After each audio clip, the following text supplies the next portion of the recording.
head into our next panel discussion about strategic investments in cybersecurity. Please give it up for all our speakers and a moderator here on the stage. Welcome, ladies, and over to you. Well, how great is this? An all-female panel after the great awards that we had earlier recognising women in cybersecurity. Now we're seeing it in action with some great panellists here. So what I might start with is maybe if each of you could do a brief introduction for yourself and let everybody know a little bit about you. Do you want to start at the end, Dina?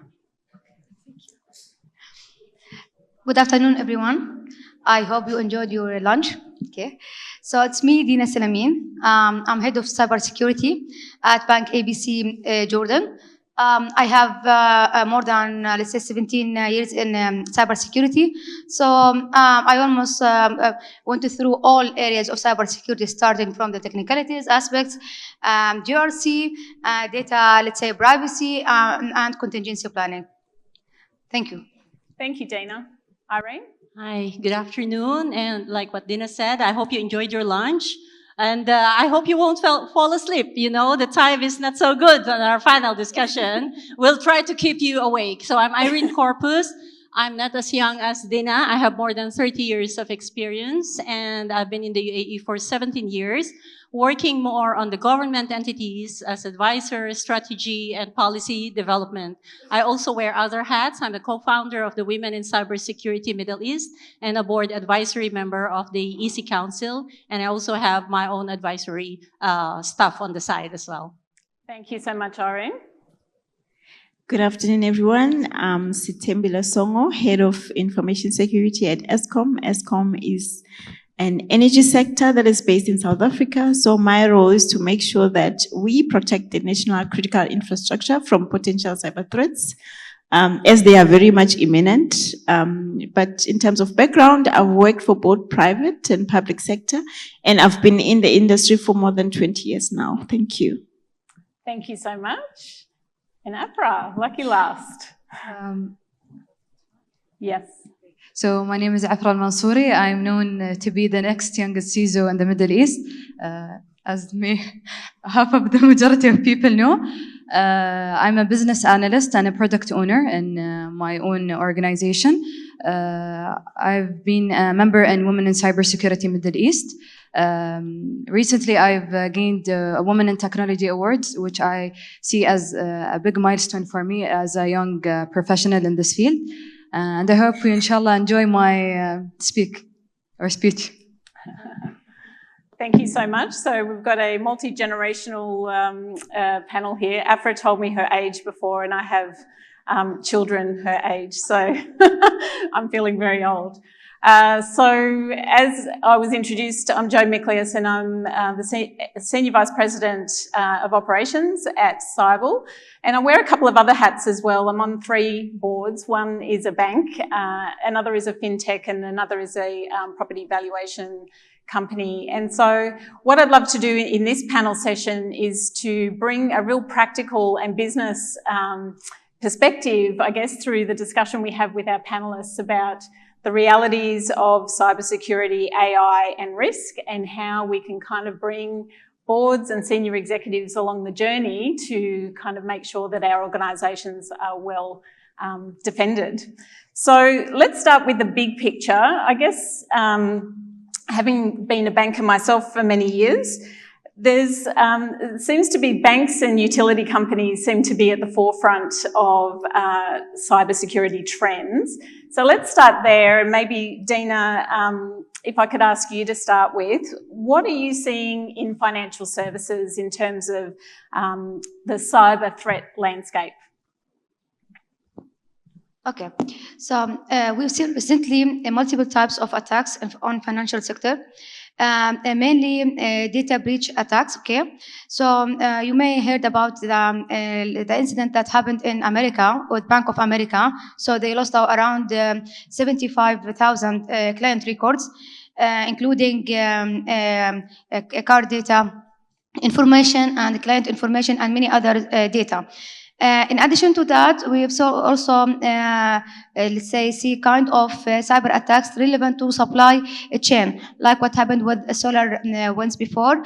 That's why in Jordan we come up with an initiative on financial sector level. The initiative called Cyber Map. So let me tell you a little bit about CyberMap. So basically, CyberMap, the target of this initiative to understand the many players, okay, in the financial system ecosystem. So we need to understand, let's say, the main vendors who work with the majority of banks in Jordan, because if any one of these vendors get attack or incident, so they will impact the resiliency of the financial sector. Thank you. Thanks, Dina. And Sithembile, how about the utilities sector and kind of the energy sector? What kind of trends are you seeing there? Okay, thank you. So in the energy sector, we also see quite a number of vulnerabilities increasing at this day and age, especially because we have OT. Operational technology was not designed with security in mind, and cyber criminals have come to realize that. So now they are targeting the industry. And they also know that there's a huge return on investment, because as the energy sector, we're responsible for economy. And if there's a breach, obviously, the chances of paying the ransom are huge. So they've realized that, okay, look, let us target this industry, and those cyber attacks are increasing significantly. Over the past year, we've seen a lot of ransomware attacks, and in our space, we also see a number of attempted cyber attacks per month. I mean, in terms of overall stats, we block more than 1 billion attempted attacks per month, including DDoS attacks, obviously. So that shows that there is a drive from potential cyber criminals to make sure that they try and gain that unauthorized access to our network.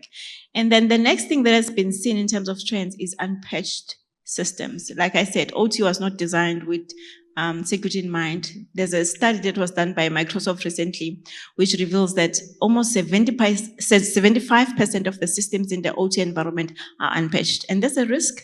And that's what cyber criminals are taking advantage of. In terms of that study, 35% of the systems were impacted, and the incidents costed something like $140 million per incident. So that's how critical our space is. And not only that, we've also seen the third-party related risks, because there's a lot of interconnectivity with our third parties, the OEMs. Some of you know that ABB was breached last year. And ABB is actually an OEM for many energy industries. And because of that interconnectivity, obviously the third parties introduce risk. We may invest as much as we can on cybersecurity capabilities, but if the third parties do not, then they introduce that risk. That is why it's important to make sure that as the energy sector as well, we protect ourselves from potential risks that can be brought by the third parties. So yes, we've seen a significant increase in terms of attempted attacks. And in terms of legislation as well, I've seen different countries trying to make sure that they strengthen their legislative frameworks, especially in the US. I've seen that now they are also introducing some incentives so that operators can apply those minimum standards. I've also seen the energy sector adopting a lot of AI, because we are in a process of improving the way we produce electricity. So there are AI-enabled attacks as well that we see, and that is why it's important to make sure that we improve our cybersecurity capabilities. Thank you. Yeah, really good points there, I think, from both of you in terms of some risks, I guess, around supply chain and unpatched systems, particularly that those are picked up from both of you there, that perhaps 5-10 years ago, we weren't thinking about that, about cybersecurity. We're just thinking about, defending our own perimeters, for example, not really who we interact with. So the other big theme right now is, of course, artificial intelligence, and with the democratisation of particularly generative AI over the last year and a half, that has really started to change things. So Afra, as our young person, maybe we'll start with you in terms of what your thoughts are around AI technologies and how they're transforming detection and response capabilities in cybersecurity. So of course, the use of AI and technologies are making things much more easier in circumstances of analyzing vast amount of data. So this is an important key factor, and identifying insights and patterns and anomalies related to helping us more be responsive in circumstances of incident response. Of course, these technologies are updating each time. So the technology of, I want to specify AI and ML, can be used in actually looking at previous threats that might have occurred. How, for example, if we look at past threats, of course we're going to look at different aspects, but we should look at the effectiveness and the accuracy and the speed of the threat. This is the three main important parts from my point of view in incident response. But using these technologies, of course, will make things more easier and gaining insight. And of course, everyone wants to keep their systems secure. So how we are going to keep our systems secure is by evolving the speed up of response and accuracy to make our system secure.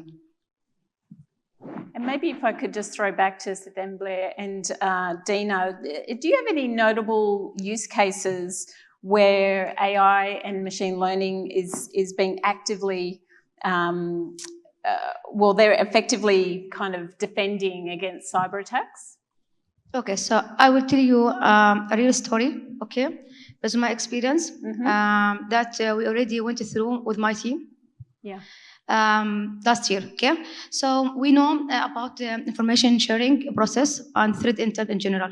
So the basic process, you will get, let's say, the threat intel feeds, okay? And you need to analyze the whole scenario. Then you will check if your environment, if your assets in your environment is impacted with these, let's say, IOCs, then you will have to block them on many security tools. So this is the manual process, okay? It takes time, effort, okay, and a lot of, let's say, mandates from my team. So we start thinking how we can automate the whole process by using, let's say, AI. So I'm sure that all of you are familiar with TIP solutions, what we call it, threat intelligence platform. But the thing now, these solutions, it has AI capabilities. So simply, they can take a lot of threat, let's say, feeds and do some kind of analysis to check the relevancy of these IOCs with your environments. And based on certain criteria, you will select the most relevant IOCs. Then you will start, let's say, run the relevant playbook and block them on your security tools. So after implement this process and automate it by using a TIP solution that has AI capabilities, so we achieved enhancement in the process with around 80%. So we minimize the time and effort. And my team now, they are focusing on more, let's say, strategic initiative, more than analyzing the IOCs and the threat feeds. Excellent, excellent. Do you have any examples, Sithembile? Yes. So in our space, we've implemented a real-time detection and response capability.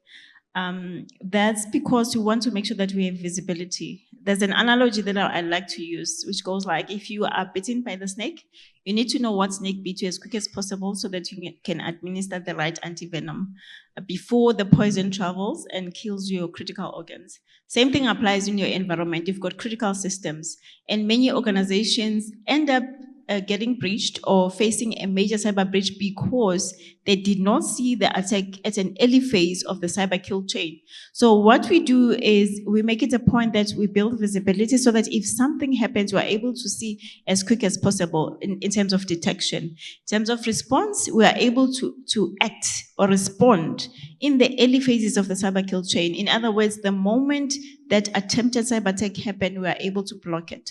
And that has helped a lot in terms of building that visibility that is required in terms of blocking the cyber attacks. So when I remember when I joined ESCOM, there was an investigation that had to be done where there were allegations that Everest has got access to our domain and now they held us at the ransom. And it took us time to investigate. Why? Because we had various sources where we had to validate whether that is true or not. But then I realized that no, you know what, this cannot work, because when it comes to response, we have to be quick. We need visibility as quick as possible. And that's when I then introduced this AI and machine learning that helps us in terms of identifying whether there's a potential attack or not as quick as possible. Those allegations were made 6 months later, and we were able to prove to the board, to the leadership that, look, this is not true. Here's the evidence. And at some stage, because we work with international companies, the German government was actually blocking us because of those allegations. And we had to prove to them that those allegations are not true. So imagine if we do not have this visibility, it will imply that our nuclear plant that is working with the German government is no longer able to perform its duties. Why? Because the German government feels like whatever threat that you are facing as a company is now going to be escalated to their environment.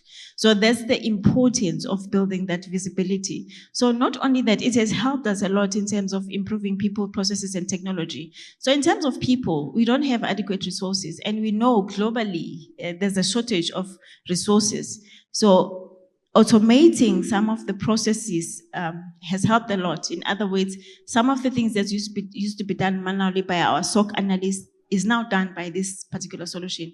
And those SOC analysts are able to focus on other strategic matters that matter.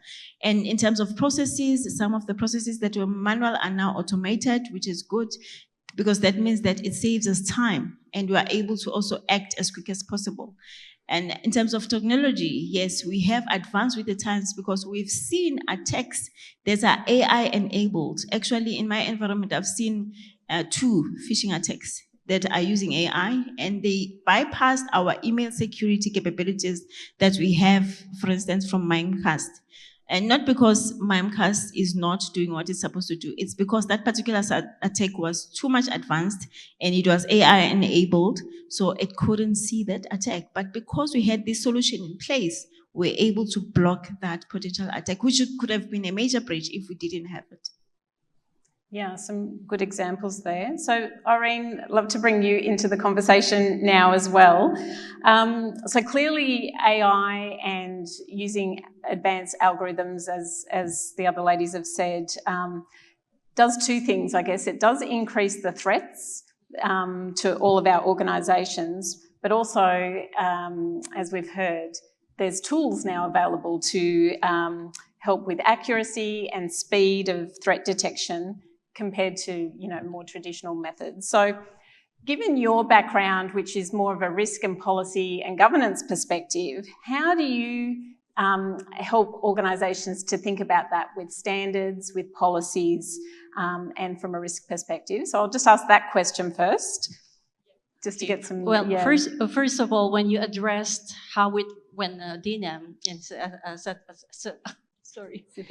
Sithembile, mentioned about how it was done before in a manual way, I felt we are very old compared to Afra. You're lucky you didn't experience this manual task that we did before, doing the correlation manually and addressing manually. Now, when it comes to policies and standards, what is important is that it's, again, the AI and ML in cybersecurity, it's a double-edged sword. It can be used by the bad guys, and we should also use it to protect our system. But when it comes to the policies and standards, it also varies from country to country, from region to region. There are countries now who are implementing their own standards. UAE has its own. Dubai has its own. Abu Dhabi has its own. Let's say Saudi also has its own. They are structured and developed according to what is the landscape and the threat landscape within the particular country. Now, in using AI and ML, embedding the policy related to that could evolve to the various stages and life cycle of the AI. How is the AI developed? In every stages of the life cycle of the AI development, there are various actors. And these actors could include the developers, the AI experts, the evaluators, the standards, the policy developers, even the companies' own CISOs and AI team or IT team. What is important when it comes to policy in AI is also understanding the trustworthiness of the AI itself, the bias, the transparency, human-centered, even environmental friendly, and all of this. So again, it's not only specific countries, and it's not only about solutions that are AI and ML embedded into the cybersecurity solutions, but in any kind of AI solutions that is in there. So Irene, are you actually seeing specific policies being developed as opposed to more principles-based policies? The reason why I'm trying to delineate between the two is that this technology is developing very, very fast. And it's almost impossible, I would imagine, to develop a policy on a new technology that's being developed. So how is that playing out in reality? On the baseline, it's about understanding and applying first the principle of security by design, or SBD. It has to be understood that it's not only AI that is being developed in a secured manner from the start, or it's like security is built from the ground. So looking at the various applications as well, in terms of the cybersecurity, what do we see in here is not only, again, there are various actors and different stakeholders. So if you are a developer, an AI developer developing ML or AI-enabled security, you are not only looking at the profit that is to be generated, you are looking at how the end users will benefit from it as well. If I am buying an AI solution from a vendor, how are they using, now we're talking about policies here, I'm going to embed or ask about how they are handling my data. Yeah. My IP is a data, very important. So if your AI solution is collecting the activities of every AI, how are you securing that? Is your AI being run within my premises? And what is my policy as well as an end user or as a company when it comes to that? Do I allow you as an AI provider to use your AI in your own cloud? I may be violating, if I'm talking about Dubai, I may be violating the policy of data privacy, because in Dubai, data should stay in Dubai. We have a policy here that the data policy law, data has to remain here. So when we look at at standards, it's not only about the overall, let's say, GDP, EU AI Act. It talks more about risk that is classified as safe or medium or critical and not to be deployed. The EU classifies the AI this way. But as far as the end users are concerned, it has to comply as well with the local regulation. It's not only what the world is or the NIST is saying as a guideline. It's not about what UK is implementing as a guideline in AI cybersecurity policy, because in UK it is industry-based. In EU it is risk-based. So how about applying that in your own local region or country? What are you how are you classifying the use of the AI? Yeah, okay. So pretty critical, obviously, for businesses bringing in applications or partnering with businesses that have this technology. So I'd like to turn now to implementing new technologies and kind of turn the discussion there and just ask each of you how you're finding reception from stakeholders, because clearly the rise of cybersecurity risks and even AI is now front and centre for boards. Most boardrooms are talking about those risks and probably don't understand it so well. Obviously, that means that the CEO is really keen. So it appears to me that the buyer now is not necessarily the Chief Information Security Officer. Actually, the stakeholders in implementing new technologies is quite broad now. So with the pace of the development of AI, I guess it can make project implementation quite tricky. So, Afra, maybe I can start with you. We might get a response from everybody. But how should businesses be thinking about introducing new technologies into their organisation and maintaining a level of flexibility, I suppose, because the best AI tool today is not going to be the best AI tool in 12 months' time. So how should businesses be thinking about doing that? And I'd like to ask each of you that question. There are the various points, of course, if we're going to think about it, if it's a large organization or a small organization. First of all, data quality. Data quality is the most important factor if we're going to use AI or ML in any circumstances. So the data quality includes like algorithms that may be implemented in the system itself. How will it be able to digest all the information? And maybe scalability. So we can concentrate on scalability. You're not going to give the system as much information as it wants at once all the time. We can look at it as even how the system will be implemented and with other systems within the organization. The integration, it will be something critical. You're not going to just implement it without making a whole study. And how adaptable actually it is. Will it be adaptable when implementing it in the organization? We're going to give the field to the other panelists. Okay, so Sithembile? Yeah, that's very true. Maybe just to add on what has been said, we all know that security by design is very important. So even when it comes to introducing new solutions that are AI-based, we should make sure that security is embedded throughout the life cycle. And we've heard that there's hallucination, there's AI hallucination. But in the cyberspace, especially when it comes to protecting the national critical infrastructure or any other critical system, there's no room for hallucination. So we need to make sure that we test whatever products that we introduce as much as possible so that we don't affect the production environment. In our space, I can just make an example. When we introduced this particular solution, in the IT space, it was simple. We were able to introduce both detection and response within a space of 3 months.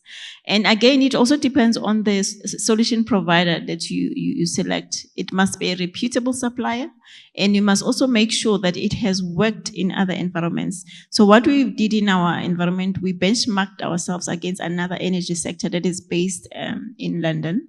And we realized that they've been using the solution for more than 8 years. We asked them questions, and we got so much confidence that, okay, since their environment is more or less similar to ours, we can rely on the solution. But we did not just apply it, because remember, solution can never fit all. Yeah, it's not a one-size-fits-all. So we had to test it thoroughly for our environment as well.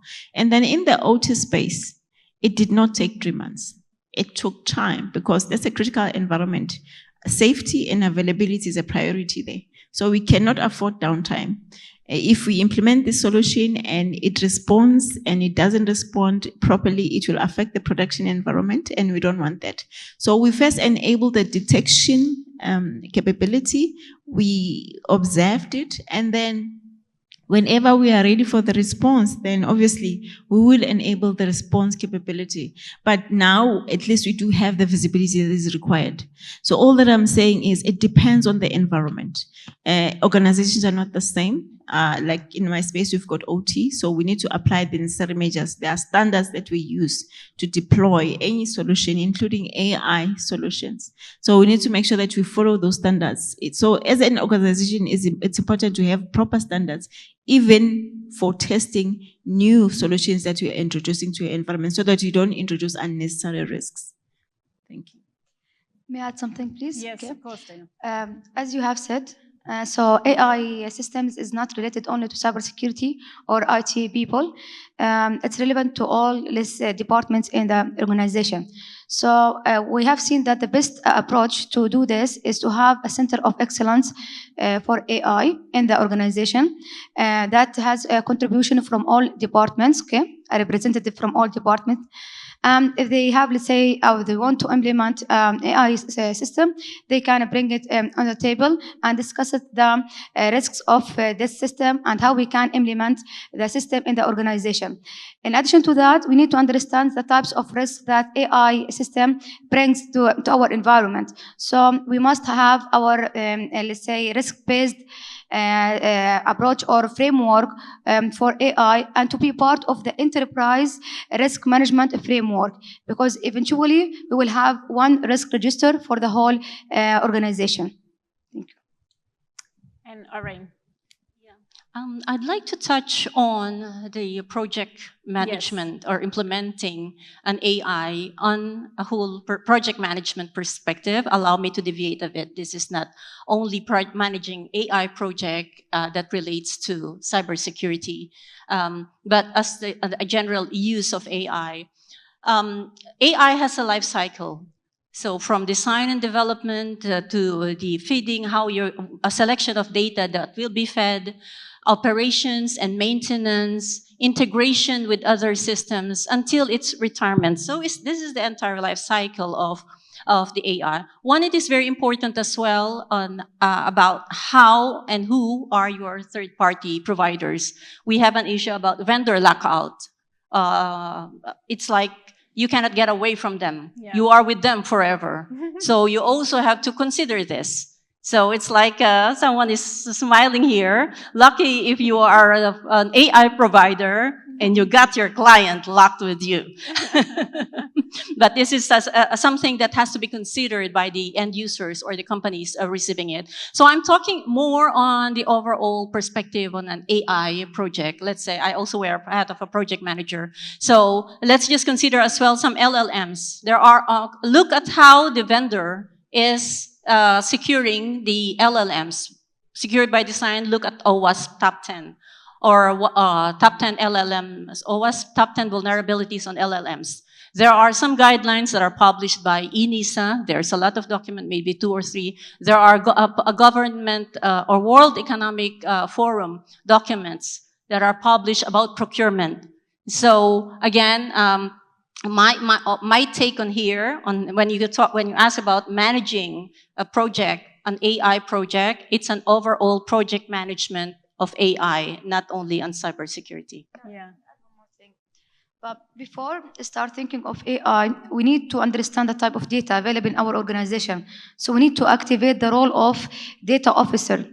So we need to ensure that the data that we have in our environment categorized, okay, and we need to ensure that security controls are implemented correctly, because each AI system, you need to have AI data that is accurate and complete to train the AI model. So as a prerequisite for AI, you need to have your data, let's say, catalog ready, and you are aware of the type of data available in your organization. Yeah, so what I can hear from each of you actually is quite a rigorous approach to the adoption of such technologies, which can also be a challenge because the technologies could be racing and the attacks using those technologies could be racing faster than you can change inside your own organisation. But Afra, maybe from a smaller business perspective, how do they need to be thinking about implementing new technologies in kind of defence of these new kind of attack vectors? So if we're going to look at the challenges that may be faced when implementing these new technologies, first of all, we're actually using sensitive data. So we have to follow different compliance regulations, and it should be implemented. And either if it's a smaller organization or a large organization. And of course, if you're going to use AI has to be updated each time with the occurrence of new threats and incidents. So this is the most important two challenges that may be faced when implementing these new technologies. I may be discussing also benefits too. There are many benefits that we can address. One of them, it makes the use of this technology more efficient and more cost-effective and making things more easier in implementation. And if we're going to talk about human analysis, humans can get things mixed up. So using AI, it may make human analysis more easier and more faster whilst implementing these technologies. Yeah. I want to add a little more, something, please. I'm not talking about AI because I said I'm debating a bit because you are using it as an actual case. But for me, I'm looking at the discussion on AI on the implementer perspective or on the policy perspective. If I'm going to use or evaluate AI, I will also have to look at, again, I mentioned about the OWASP top 10. What are the OWASP top 10? This is injection, evasion, data theft, model theft, and even API, exposing the APIs. This is when Afra said that they need to be updated all of the time. They need to be integrated. So if I'm going to look at all of this, I'm assessing AI not only on this, on its function to help us work more efficiently and faster and leave the strategic tasks to the analyst, but also how safe is the AI itself in the first place. The trustworthiness is what's important to me. Second, the function. So I'll look at it that way, coming from a policy perspective. So while you've got the mic, Irene, I'd also like to ask you if you're seeing any best practice in terms of organisations implementing or reorienting their business or their strategic investments around these new technologies. Have you seen any best practice that you might be able to share? You don't need to name names, but just like what are they doing that sets them apart? I would say that when you do it, don't start from scratch. Like what you mentioned, what are the best practices? And this is how we do it. We don't implement something or we don't develop policies. You should not be developing your own policies from the scratch. Look at the region where you are sitting. If you are in the EU, look at the applicable EU, let's say EU AI Act. If you are, let's say, in the Asia, I might say, if you will allow me to mention, I may look at Singapore. Okay. If I am in the Americas region, I may look at NIST. Yeah. And if I'm here in the GCC, I may benchmark with the other global practices. Let's say ENISA, WEF, NIST. I may look at what Saudi is doing. I may look at what other countries are doing, other countries in the region are doing. But definitely, I will not start from scratch because it will also be difficult to implement something. You will challenge yourself if you're going to start from something that is coming from. It's like, okay, am I writing a PhD or what? Something like that. So it is always good to have a benchmark, like what you mentioned, and it's always good to test the applicability in your specific organization. Yeah.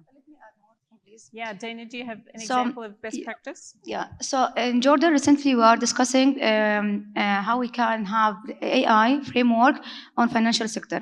So we start collecting some good resources that I'd like to share with you. So as Irene mentioned, no need to start from scratch. There are a lot of available online resources, okay, when it comes to cybersecurity and AI. For example, on Nest, okay, we have AI risk management framework. OWASP, okay, there are a good document for cybersecurity governance checklist that covers many security controls, okay, that you can take some kind of guidance from this document. In addition to that, look at SADAYA, okay, Saudi Arabia, and SAMA regulations regarding AI. They have wonderful documentation in this regard. In addition to that, recently, America published a good document relevant to AI, let's say, risks in financial sector. So they exactly mentioned types of risks in financial sector and how you can address them. So there are a lot of, again, online resources. Go through them and try to understand let's say, the concept, okay, and the main things on these documents and tailor them according to your use case or to your organization. Sithembile, do you have an example of best practice implementing or reorienting an organisation to embrace new technologies? Yes, absolutely. So also in our space, we follow the NIST framework a lot, and it has been providing quite a lot of guidance in that regard. And there are OWASP guidelines that have been also introduced recently. So we follow those guidelines a lot because we are an energy industry as well. We are highly regulated. There are also regulations that we have to follow. If I can just make an example, in the OT space, we did not follow the same approach as we did in the IT space because of the regulations that we have to follow. And in terms of making sure that the data still resides within our country, it doesn't leave our country. So yes, there's regulation that we follow, there are standards, there are policies as well that we implement according to. Mm-hmm. Okay, so I'd just like to ask now about, a couple of you touched on earlier responses around how this technology can augment the capabilities of the people in your cybersecurity teams.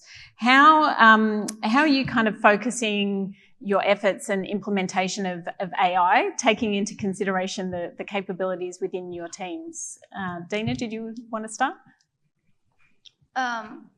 Look, I'd like to redirect this question to the audience. What? Is there anyone who would like to answer it? So we all cybersecurity experts. So definitely you have many use cases in your organization, how we can utilize AI in our, let's say, day-to-day activities, or how we can support our strategy by using, let's say, security tools that really empowered with AI capabilities. So is there anyone who would like to answer? Oh. Anyone brave from the audience? All of them sleep after lunch. Okay. Yep. Okay, Okay.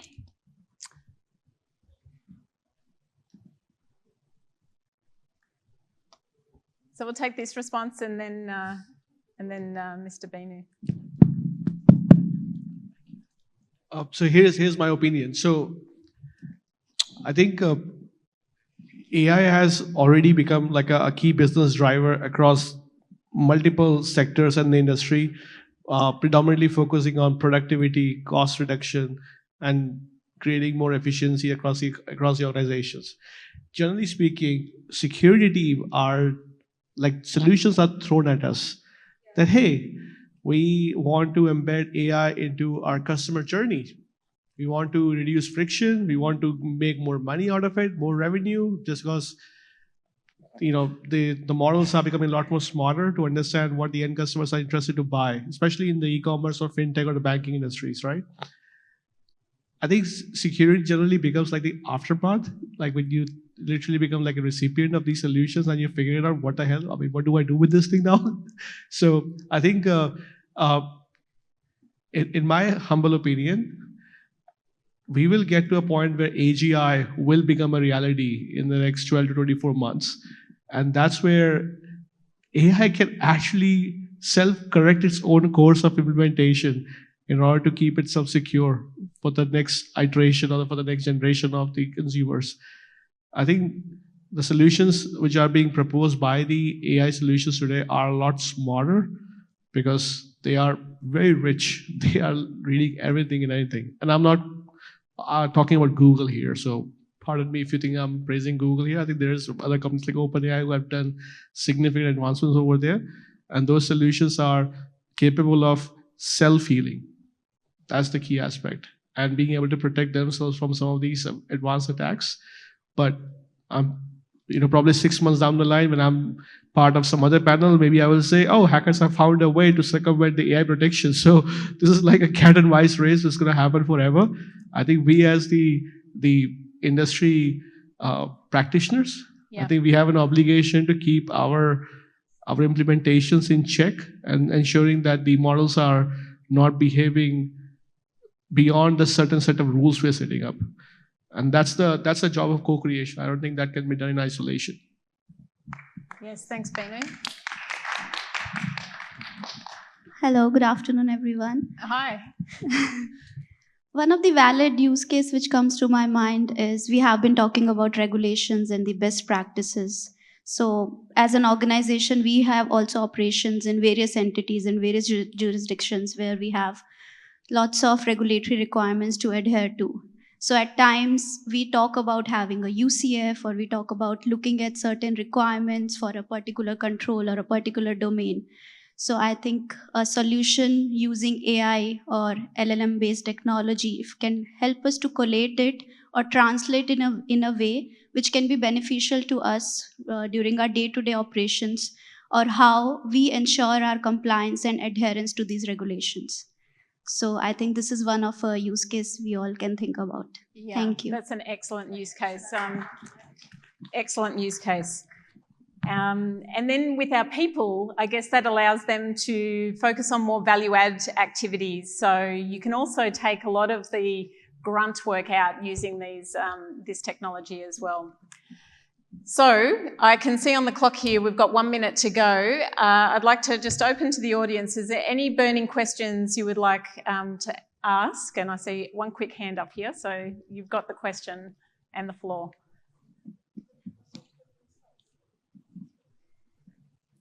Hello, good afternoon. I'm Alex. I'm from M2. So M2 is basically a crypto exchange company based in Abu Dhabi. We are regulated by FSRA, ADGM.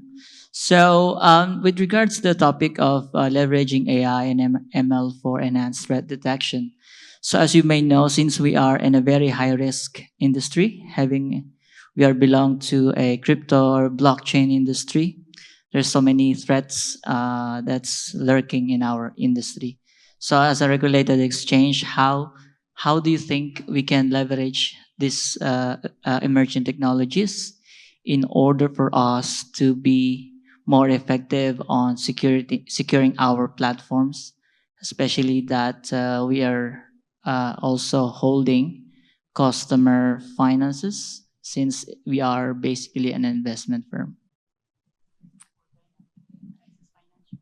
Right, I think, Dina, you've got the panel vote as the first go at answering that question. Okay. Okay, fine. So I feel that in financial sector, okay, we have many, let's say, use cases that we can leverage AI, and starting from, let's say, the end user experience.